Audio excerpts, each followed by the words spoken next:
ఈ విగ్రహం తప్ప ఇంకో రకంగా ఈ విగ్రహాన్ని మార్చి పెడితే కేసులు పెడతామని చెప్పి బాజాప్తా గెజెట్ చేసినటువంటి ప్రభుత్వం రేవంత్ రెడ్డి గారి ప్రభుత్వం.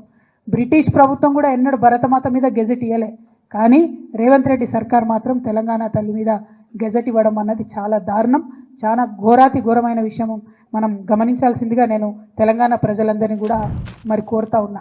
అంటే ఇవాళ కాంగ్రెస్ నాయకులు ఎట్లా మాట్లాడుతున్నారంటే, ఉమ్మడి ఆంధ్రప్రదేశ్లో సమైక్యాంధ్రాన్ని కోరుకునేటటువంటి కాంగ్రెస్ నాయకులు ఏదైతే ఆర్గ్యుమెంట్ తీసుకొచ్చిండ్రో, ఏదైతే మాట్లాడినరో అవే ఇప్పుడు వీరు కొనసాగిస్తున్నటువంటి పరిస్థితి. అంటే ఒక వింతవాదం, ఒక వితండవాదం, దాన్ని కాంగ్రెస్ వాదం అంటాం మేము, తెలంగాణ వాదం అనం. మీరు కాంగ్రెస్ వాదులు, మీరు తెలంగాణ వాదులు కాదు, ముమ్మాటికి కారు కాలేరు. మీకు ఎప్పటికీ కూడా కాంగ్రెస్ ప్రయోజనాలే ముఖ్యం తప్పితే తెలంగాణ ప్రయోజనాలు ముఖ్యం కాదు. ఈ మాట ఇంకొక విషయం, మనందరం ఎందుకు పోరాటం చేసినాం? నీళ్ళ కోసం పోరాటం చేసినాం. ఆదిత్యనాథ్ దాస్ అనేటటువంటి ఒక అధికారి, ఆంధ్రప్రదేశ్లో చీఫ్ సెక్రటరీగా పనిచేసి రిటైర్ అయినటువంటి అధికారి, అక్కడ ఉండి రాయలసీమ లిఫ్ట్ ఇరిగేషన్ నుంచి రోజుకొక టీఎంసీ నీళ్ళని తీసుకుపోవచ్చని ఆదేశాలు ఇచ్చినటువంటి అధికారిని తీసుకొచ్చి ఇవాళ మీరు తెలంగాణ రాష్ట్ర ఇరిగేషన్ శాఖలో అడ్వైజర్గా పెట్టిండ్రు. అంటే మీరు ఎవరి ప్రయోజనాలు కోరుకొని పెట్టిండ్రు? మనకు వ్యతిరేకంగా జీవోలు ఇచ్చినటువంటి వ్యక్తి తెలంగాణ రాష్ట్రానికి వచ్చి మన నీళ్ళకు సంబంధించి ఆయన ఏం హామీలు ఇస్తాడు, ఏం అడ్వైజ్ చేస్తాడు అన్నది కూడా ఇవాళ ముఖ్యమంత్రి గారు చెప్పాల్సినటువంటి అవసరం ఉంది. అందుకే మేము చెప్తున్నాం, ముమ్మాటికి మీరు కాంగ్రెస్ వాదులే, మీరు తెలంగాణ వాదులు కావు. మీకు మీ కాంగ్రెస్ పార్టీ ప్రయోజనాలు తప్పితే తెలంగాణ ప్రయోజనాలు మీకు పట్టవు.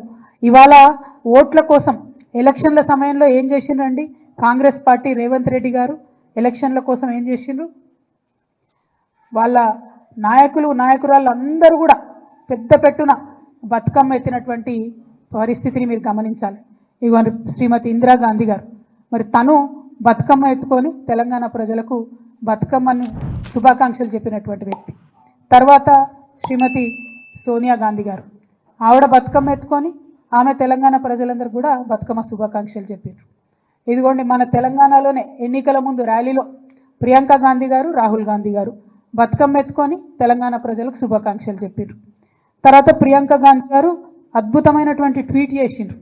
ఏమని చేసిండ్రు? తెలంగాణ ప్రజలందరికీ ప్రత్యేకంగా తెలంగాణ ఆడపడుచులందరికీ బతుకమ్మ పండుగ శుభాకాంక్షలు. ఎందుకంటే 1978లో ఓరుగల్లు మహిళలతో కలిసి మా నానమ్మ శ్రీమతి ఇందిరాగాంధీ గారు బతుకమ్మ ఉత్సవాల్లో పాల్గొనడం ఒక మధుర స్మృతి అని చెప్పి ప్రియాంక గాంధీ గారు చేసినటువంటి ట్వీట్ ఇది. అంటే ఓట్లు ఉన్నప్పుడు మాత్రం మన పండుగలు వనుకొస్తాయి. ఓట్లు ఉన్నప్పుడు బతుకమ్మ తెలంగాణ ప్రత్యేక పండుగని, తెలంగాణ ఆడపడుచులందరికీ శుభాకాంక్షలు చెప్పాలని ఓట్లు ఉన్నప్పుడు గుర్తొస్తాయి. ఆ వీడియో చూపి. ఇగో ఇందులో అయితే అద్భుతమైన వీడియో అండి ఇది, మీరు తప్పకుండా చూపించాలి మీడియా మిత్రులు. రేవంత్ రెడ్డి గారు, రాహుల్ గాంధీ గారు, కేసీ వేణుగోపాల్ గారు, జయరాం రమేష్ గారు అందరూ కలిసి కోలాటము బతుకమ్మ కలిపి ఆడుతున్నారు. పాపం అక్కడ కూడా మా బట్టెన్నని వెనక వరుసలో పెట్టిండ్రు. సామాజిక తెలంగాణలో బట్టెన్నని వెనక వరుసలో పెట్టి వీళ్ళ అగ్రనాయకులు అందరూ కలిసి బతుకమ్మ ఆడిండ్రు. బతుకమ్మ ఆడి ఓట్లు ఉన్నాయి కాబట్టి ఎన్ని ఆటలన్నా ఆడతారు అన్నట్టు. కానీ ఓట్లు అయిపోగానే తెలంగాణ బతుకమ్మ ఎవరిది, ఎవరు ఆడిండ్రు, ఎందుకోసం బతుకమ్మని చేయాలి, ఎందుకోసం మరి మేము బతుకమ్మను గౌరవించాలి, తెలంగాణ తల్లి చేతుల బతుకమ్మ ఎందుకు ఉండాలి అని వాళ్ళ వెర్రి ప్రశ్నలు, వింత ప్రశ్నలు, వితండవాదం చేస్తున్నారు. ఎందుకు ఉండాలంటే కేసీఆర్ గారు ముఖ్యమంత్రిగా ఉన్నప్పుడు ఇక మీరు బాగా మాట్లాడుతున్నారు కదా, గెజెట్ ఇయ్యలే, జీవో ఇయ్యలేని. బతుకమ్మ పండుగ గురించి బతుకమ్మను రాష్ట్ర పండుగ చేస్తూ జీవోఎస్ నంబర్ 2 ద్వారా రాష్ట్ర పండుగ బతుకమ్మని ఇచ్చారు. మరి వాళ్ళ ముఖ్యమంత్రి గారిని మేము సూటిగా ప్రశ్నిస్తున్నాం, రాష్ట్ర పండుగ అయినటువంటి ఈ బతుకమ్మ పండుగను అవమానించే విధంగా మాట్లాడుతున్నటువంటి మీ మంత్రులను, మీ కాంగ్రెస్ పార్టీ నాయకులను వాళ్ళ మీద మీరు ఏం చర్యలు తీసుకుంటారు? ఇది మన రాష్ట్ర పండుగ అని అధికారికంగా ప్రకటించుకున్నాం.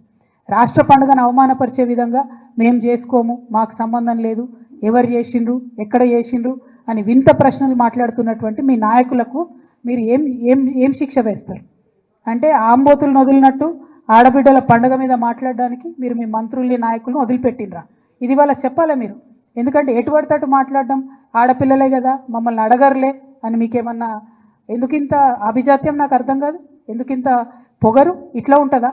ఎందుకింత పిరికితనం అని కూడా ఒకసారి ఆలోచించుకోవాలి. ఎందుకంటే బతుకమ్మ మీరు తెలంగాణ తల్లి రూపం మార్చేది ప్రజల ఆమోదం ఉన్నట్టయితే అసలు జీవోతో అవసరం ఏముంది? ఇంకో రకంగా పెడితే కేసులు పెడతామని బెదిరించేటట్టు గెజెట్ ఇవ్వాల్సిన అవసరం ఏముంది? ఇంత పిరికితనం ఏంది?